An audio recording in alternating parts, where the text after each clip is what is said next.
After 14 years of being a stay-at-home mom, my husband and I have switched roles. So I am now the breadwinner and he is the stay-at-home dad. A lot of time people don't understand when a lot of time people don't understand that some women have been able to find fulfillment in the traditional marriage setting or in marriage settings, and people still don't get it. Like, your happiness come first. Hey, beautiful people, how you are doing today? It's your girl Destiny here, and welcome to my channel. How you are doing? Hope you guys are doing great.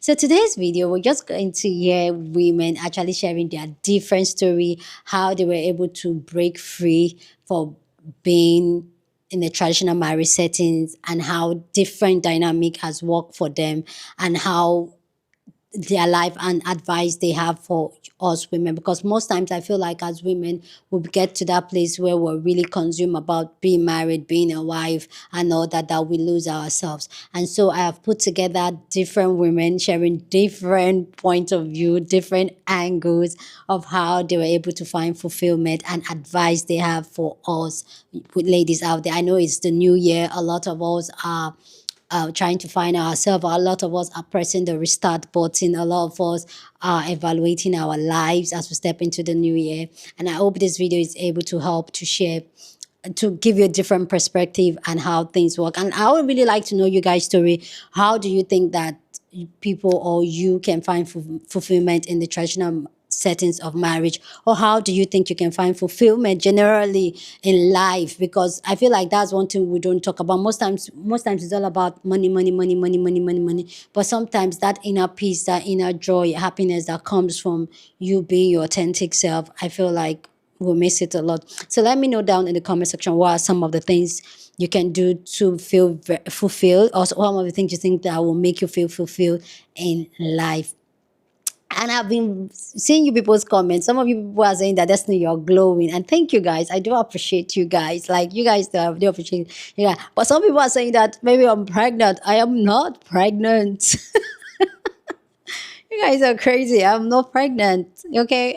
Watch the video to the end. Okay. And I'll tell you the secret.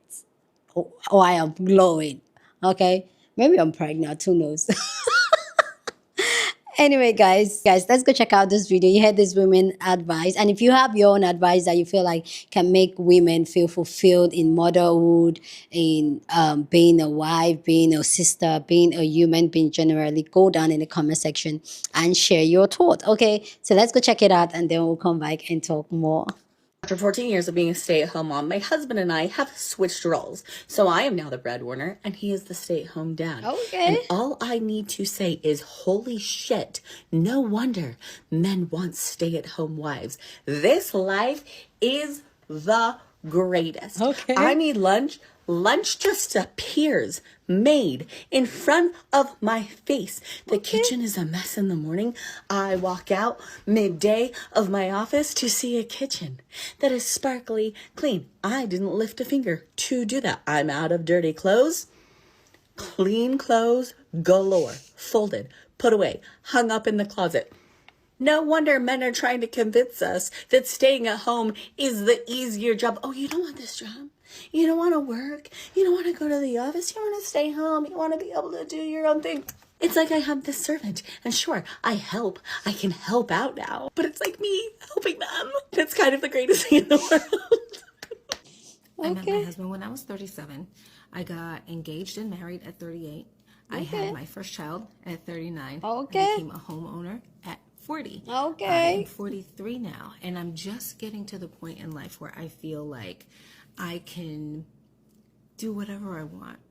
I'm more confident than I've ever been. I'm more bold than I've ever been. I'm able to really get a grasp on what my gifts and talents are and share those things with the world. I didn't have that courage when I was in my 20s. True. So if you're in your 20s or 30s and you're feeling like life has passed you by and you haven't figured everything out just yet, you really don't have to. You really don't have to. I tried to cosplay as a career woman when I was younger. I tried to be like everyone else and try to get a job where I could maybe try to get ahead and try to make more money and try to climb the ladder. It never worked for me. Every single time I would take another step on the rung of the ladder, I would get kicked off. But the truth is, I was always meant to be a stay-at-home mom. I was always meant to be a housewife. I know it's going to offend some people because this life is not for everybody. But this was always my destiny. I love what I'm doing right now more than ever. And I have the opportunity to pursue my passion projects, things that I never would have done before when a traditional job outside of the home was taking up all of my time. If I had really understood in my 20s and 30s that this is the life I really wanted and that really suited me, I would have done this sooner. But I was so busy pretending to be something that I wasn't because I didn't have the courage in my youth to just be me. I was too embarrassed to say what I really wanted and what I was really all about. At 43, I don't care what anyone says about me. And people on this app say craziness about me. People in real life say craziness about me. But I am so grateful that I have leaned in to what feels authentic to me. So I don't know what that is for you, but lean into it. Yeah. It's all going to work out in time. True. This is exactly how I'd go about treating myself as a priority, so I never lose myself again in my marriage, knowing everything I know after being a wife of 12 years. Wow. Okay, now, as wives, we have been trained to place everybody else's needs first. At work, you're in the boardroom fighting boardroom wars. You come back home, it's the nanny who is waiting for you. You've given her instructions. She still feels she cannot move. Your son is waiting there for you to check the homework. Your hubby also, he has been trained to wait for you to come to save him. Okay? Now, here's the thing. What tends to happen is you get so lost trying to put out all these fires that you forget yourself. And it's not your fault if that's how you've been, because that's how we've been programmed that a good wife does. She takes care of everybody else and places her needs last because there's this reward you are going to get in the end. I don't know when that end is.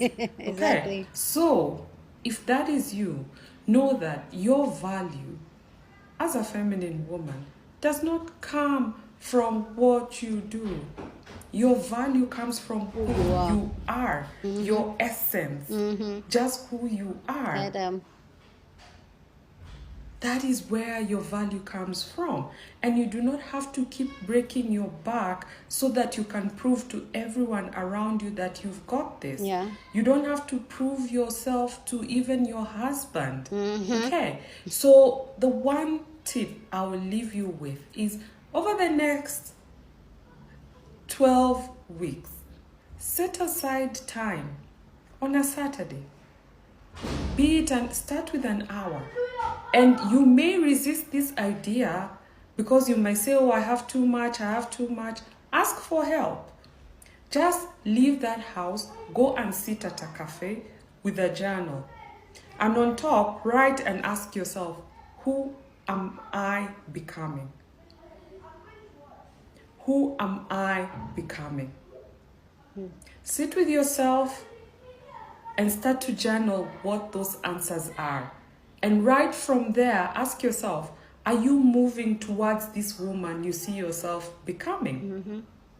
Because this is the first step of ensuring you never have to lose yourself again. All right. tell them. It was his 40th birthday, and his mom was throwing him a birthday party.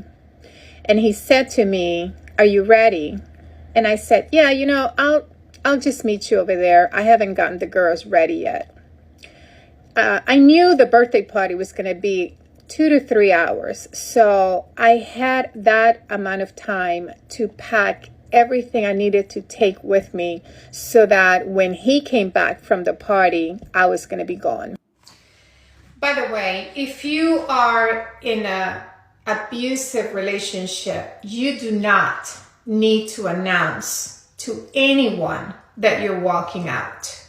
That's how women get killed nowadays. True. When he walked out of the house, I was ready. My brothers were waiting with a truck, and we loaded up that truck so fast. I mean, it took us less than an hour to load up the truck with one bedroom set, the girls' bedroom set, their clothes, my clothes.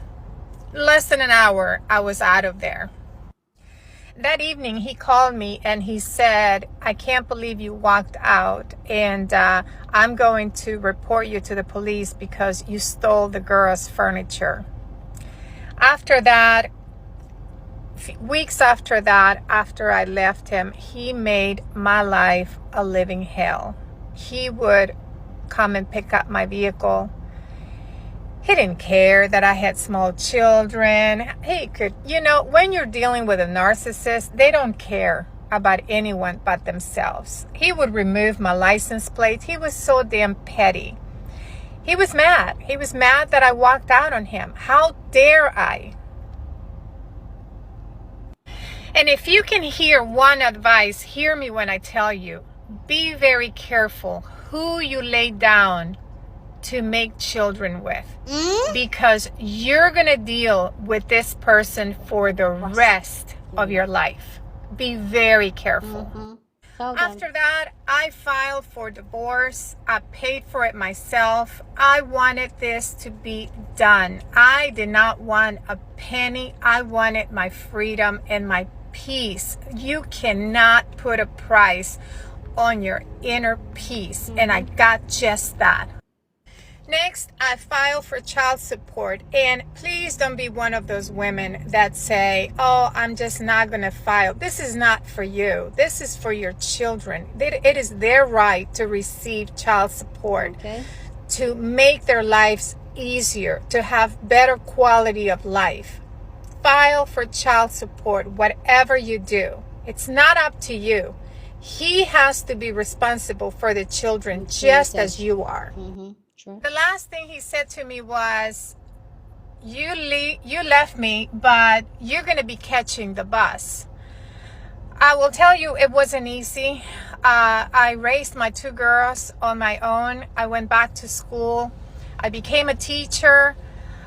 It was rough. Financially, it was rough, but I would do it all over again. If you are in an abusive relationship, get out.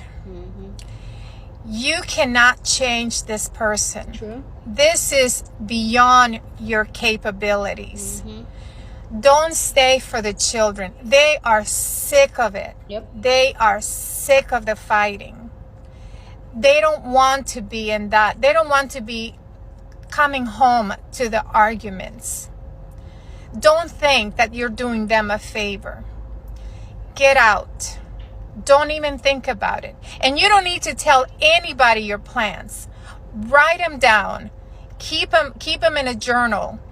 Make your way out. Plan it out. Whatever you have to do, but get out. They're not going to change. This is someone else's mess. You need to allow another woman to come along and fix him. It is not your job, and it is not any woman's job to fix a man. Yeah. I like this compilation of this, and I just wanted to use this. I know it's the beginning of the year, and just to remind a lot of us women to always put ourselves first. But let me know what you think about this down in the comment section. Love to know what you think. But as always, please keep it respectful. Yeah, on this channel, we're allowed to disagree, but we do it in a respectful way. So go ahead, feel free and share your thoughts. So, for me, like you guys know, if you've been watching me for a long time, myself and my husband, we've been together for 21 years, married now for 11, dated for 10 years. And I get this comment from a lot of you guys now, oh, Destiny, your glory. In fact, somebody actually said, Destiny, are you pregnant and all that?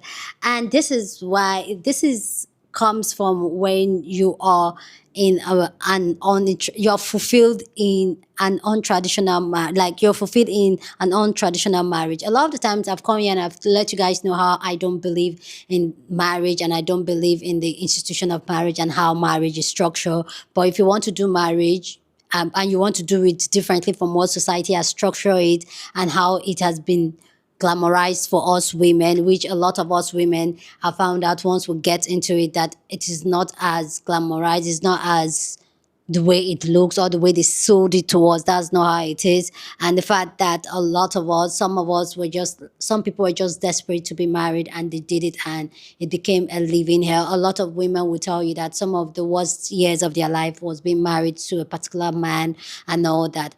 And I'm not saying that you cannot find happiness, you cannot find a genuine partner that to do life and have a beautiful life.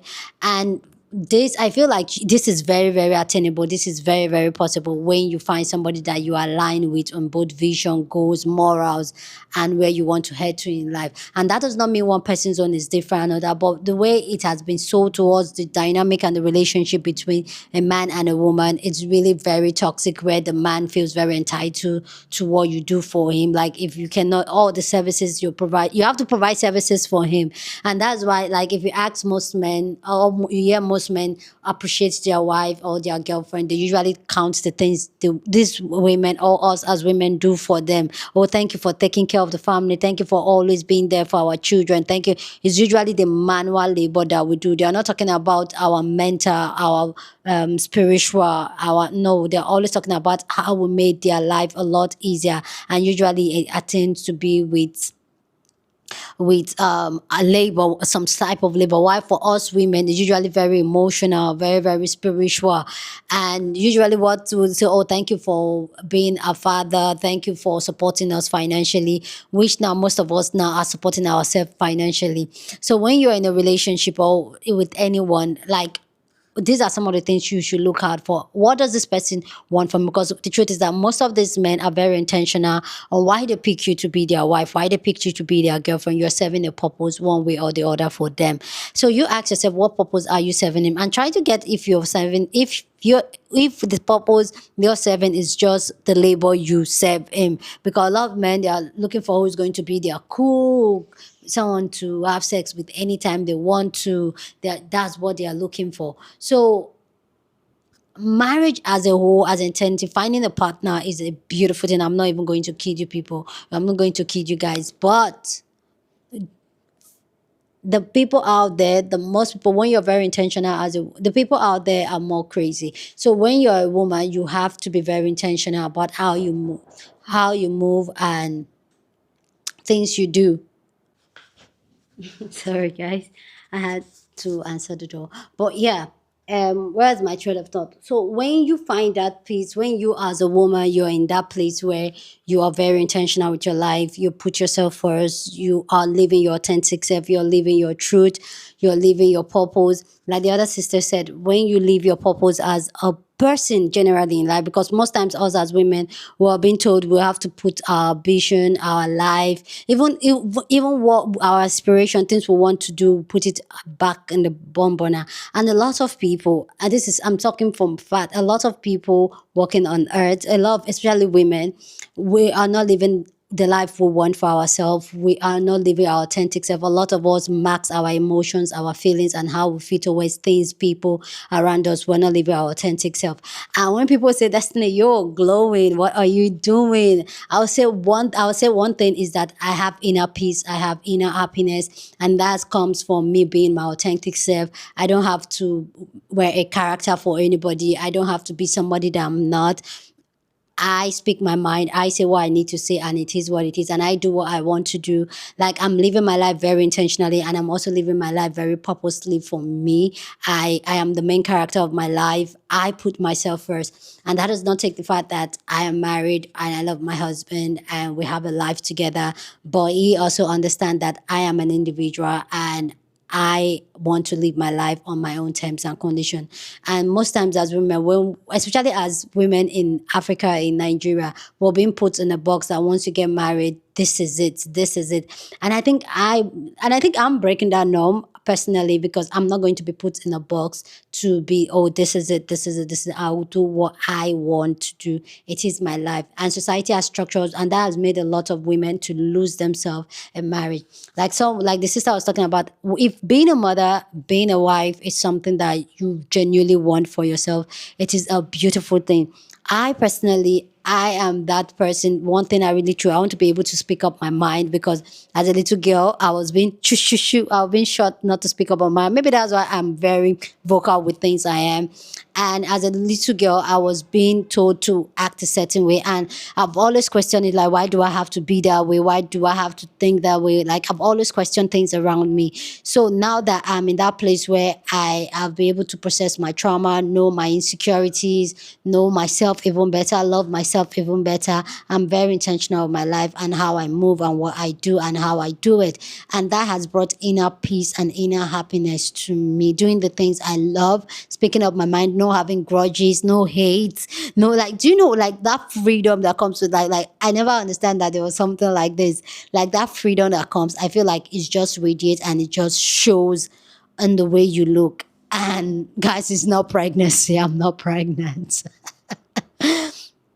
And I know you guys before, so that's my own take on this traditional marriage thing. But yeah, before I go, a lot of you guys have been questioning and been asking me about my skincare routine and all that. The only reason why I'm not sharing it is that my skincare routine is really different. I used to have a very decent good skin before I had chicken pox, and then I started acting up with hormonal acne and all that. So what I used to use before is different from what I use now, and I've tried a whole lot of products. So yeah, so I'm still trying to compile a really comprehensive video for you guys. Okay, so you guys give me a break. I'll share. Okay, I'll share. I'm not. It's not a secret. I'll share with you guys, and you guys know I love sharing. But yeah, I'm just really trying to, like, I'm still working on my skin, guys, because my chicken pox scars and acne scars are still much there. Anyway, that's about it. Let me know what you think about this video. Share this video with somebody that you want to be part of the conversation, because that's what we do here. We have banging conversation. So go on and share this video. Don't forget to give this video a thumbs up, smash the like button, because this helps YouTube to push out my content for more people to see, and that will be you supporting this channel and this girl. So go on and do that. Subscribe if you haven't, and I'll see you guys in my next video.